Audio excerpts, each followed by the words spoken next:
Salut tout le monde, aujourd'hui on se retrouve pour un tuto Eskimo. Pour la réalisation de votre Eskimo, il vous faudra un rouleau, une paille, des cure-dents, une lame, de la pâte blanche en soft numéro 0 et de la pâte chocolat en soft numéro 75.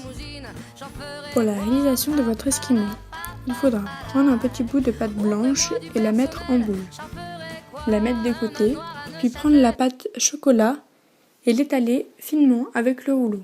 Ce n'est pas pour moi, offrez-moi la tour Eiffel, j'en ferai quoi?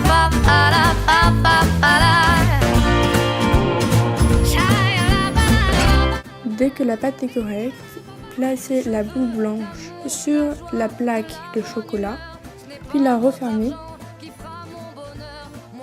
et coupez l'excédent de pâte de sorte à ce que la pâte chocolat ne soit pas très épaisse quand on va couper. Liberté, oubliez donc tous vos clichés, bienvenue dans ma réalité.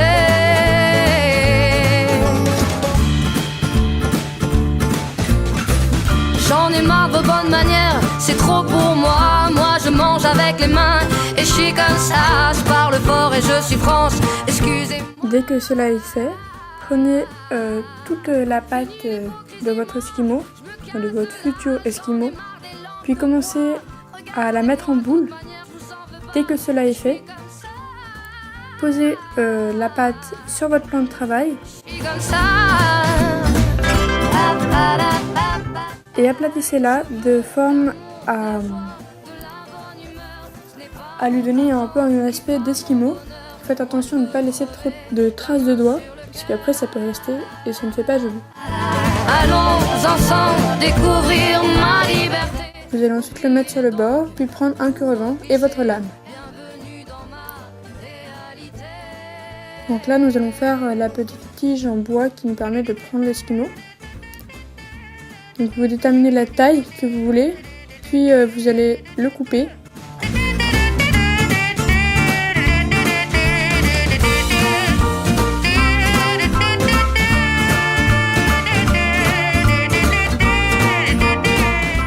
Et enfin, avec la partie pointue du cure-dent, vous allez le rentrer dans l'Eskimo sur la partie qui est assez plate, donc qui sera le bas.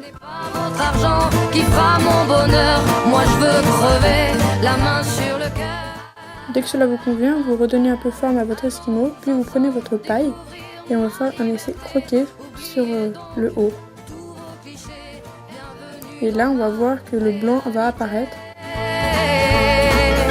Je veux de l'amour, de la joie, de la bonne humeur. Ce n'est pas votre argent qui fera mon bonheur. Moi je veux crever la main sur le cœur. Dès que cela est fait, vous redonnez un peu de vie à ça et vous allez prendre votre lame pour essayer de mettre tout ça assez naturel et pas très droit, puisque quand on mange, tous les plis ne sont pas extrêmement droits.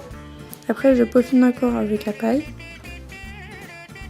Et dès que cela est bien, je prends encore un cure-dent et je vais texturer l'intérieur, donc pour moi la coco. Ou la vanille, ça dépend quel goût.